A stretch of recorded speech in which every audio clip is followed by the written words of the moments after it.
partly why I played a lot of SoloQ in the off season. Like a lot of SoloQ, got high rank to be like, look, I'm playing this many games a day, I'm fine, and I am fine. So yeah, that was like my way of showing that I'm good, and I think it's pretty effective, right? Like.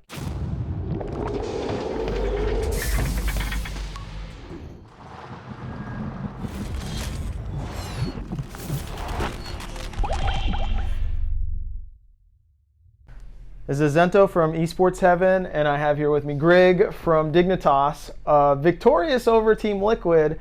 You guys have been this surprising underdog through the early start of this split, but let's walk through that early game against Team Liquid, because you guys had a play that was really good to where you got Rift Herald and got multiple turrets bot lane.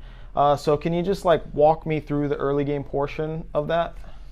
Yeah, I mean the early game went super well. Like the first before I died, when that mistake started to turn things around a little bit. But yeah, so at the beginning of the game, just standard, jungling, and then we got the first spot on mid, which obviously is great because it opens us up to having the lead on mid, and then we're able to get a push out bot, and we're able to swap for Herald. It's a pretty common thing. You're seeing a lot of teams do it if you're watching.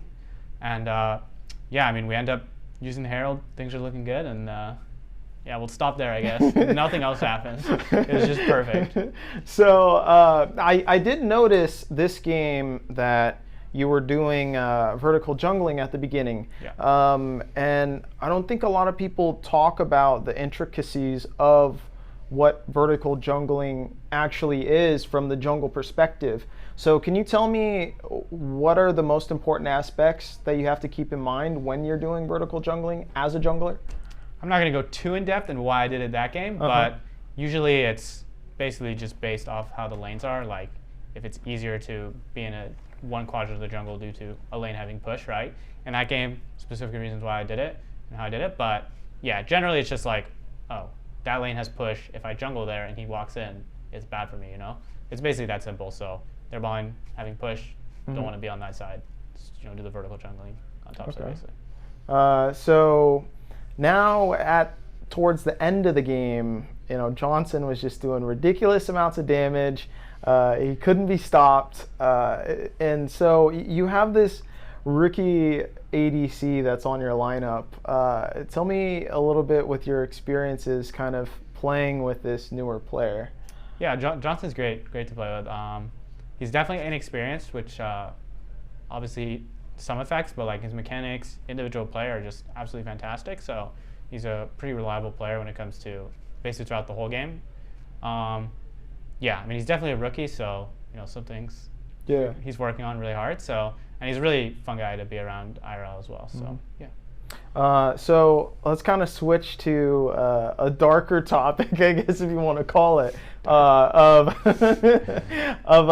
wrist issues. Yeah. And I know you've covered that before, but I want to go towards a different angle in the aspect of, were you at all concerned when you told the media or told everyone that you were having wrist issues? Did you think that would have a large impact of you being picked up by teams in the future? Yeah, no, I was super concerned going into, like while I was on TSM or whatever, but then once I was trying to get on it, I was like obviously trying to get on another team, I was very concerned. Partly why I played a lot of SoloQ in the off season, like a lot of SoloQ, got high rank to be like, look, I'm playing this many games a day, I'm fine, and I am fine. So yeah, that was like my way of showing that I'm good, and I think it's pretty effective, right? Like you're playing 10 to 15 games a day. That's honestly sometimes more. Usually you play more SoloQ, because like it screams you have reviews and all that. So I'm playing more SoloQ in the off season than I will play even during the normal season, like overall games. Yeah. So that's basically what I did to combat that. Yeah. So for a jungler in SoloQ, pros are always complaining about SoloQ, like saying, it's useless, whatever. But from your perspective, how do you view the value of SoloQ, especially from the jungle position too? Personally, I have a less negative view than most people. I like playing SoloQ. I'm like a known SoloQ grinder, so I've been like high elo basically every season, like rank 1 a couple seasons ago. So for me, I enjoy it. I mean, the worst thing is probably the ping, but it's not too bad. honestly. It's like the worst thing that separates it from like playing scrims, the ping difference. Obviously scrims are completely different, but for me, I think SoloQ is still helpful in NA, especially when you get into like the really nice games where it's like all pro players. Sometimes you'll get into the games where it's not all pro players, it's 8-1 tricks, but yeah, it's obviously not the best region for SoloQ, but I don't think it's like as bad as people think. So there is a reoccurring theme, and it seems to pop up every season. I like to call it the holy trinity of junglers, and it's what I would consider the three most popular junglers that keep reappearing season after season is Lee Sin, Jarvan, and either Gragas or Elise. And so I'm not sure if you view that as the case of like the holy trinity junglers, but why do you think there are certain junglers that keep appearing time and time again no matter what? Yeah, I wouldn't say that's exactly, I wouldn't agree on that exactly. Like Lee Sin was not meta for a while, like maybe last year. It was like the Sedge, tank, jungle, meta. Gragas, again, he's coming back, but he's sometimes not meta. But yeah, Lee, Elise, they're pretty just consistent champions. They have like a lot of strengths, and like right now there's a lot of things benefiting them, like being able to solo objectives fast, being good in skirmishes, and they don't scale like honestly horribly. So tanks don't scale that well right now, so you're gonna not see like Sejuani and stuff right now. But yeah, personally, I find Lee Sin and Elise super fun to play. So if that's in the Trinity, I'm fine with that.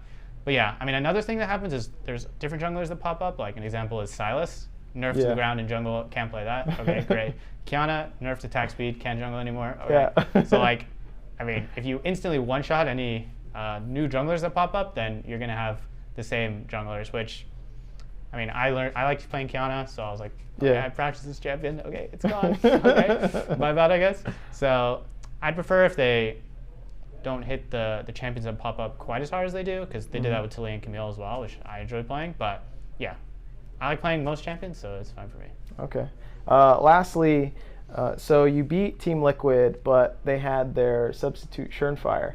How do you view that in terms of, valuable win over that squad? I do think Schernfire is a good player. Like, he's been in NA before. He gets super high at SoloQ rank in Korea, etc. So I don't think he's like a bad player, but obviously Brock's a very accomplished player, World Finals, etc. So you're gonna have to imagine they're gonna be stronger with Broxa.